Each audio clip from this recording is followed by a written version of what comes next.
This video out there to Billy Strong, or Strong's Adventures. He was asking me some questions about this lift, so I thought I would take a few pictures of this. This thing is made out of 2 mobile home axles, and of course I'm also using 2 mobile home tires on this thing. Actually this one, yeah, and you can probably see most of it. It's a couple pieces of pipe. You know, there's some better designs here.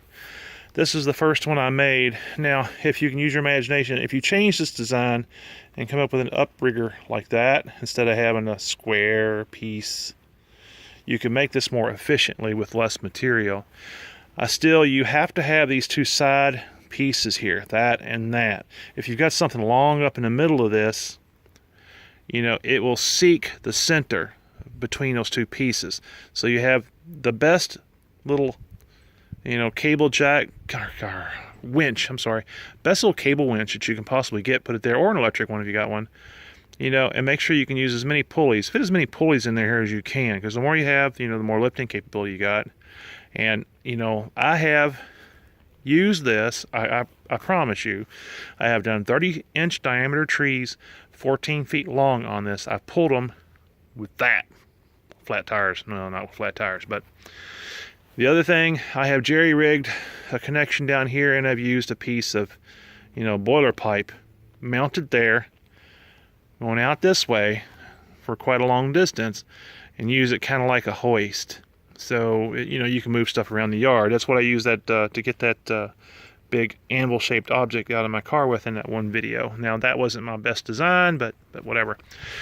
So, I recommend if anybody wants to try to create this, you know, you can change this design here. Definitely use these side-to-side mounts, which this is all just disposed metal that I had. That's old fence post. Almost killed myself breathing in the galvanized vapors. So, standard mobile home axle.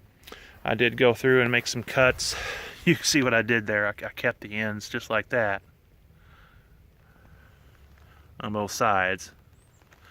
I eyeballed these cuts. This is definitely not mathematically calculated bends or cuts or anything, guys. I did this with, you know, the abrasive chop saw. This is a really cheap winch. You know, I'd like to get something bigger. My biggest drawback on this is I need more pulleys on there. I'd like to be able to get a full block and tackle on there if I can, you know, because it would make it so much nicer. And if any of you do make one of these, I want to give you a little warning.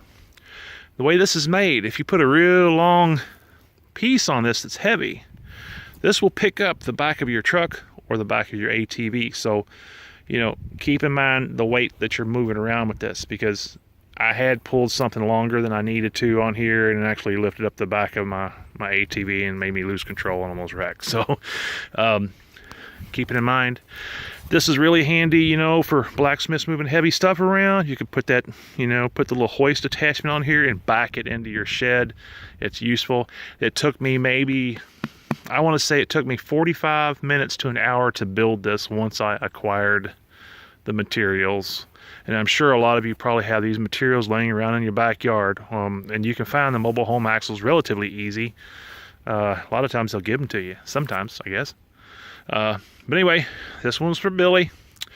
Check out Strong's Adventures. Good guy. Great stuff. Great cook.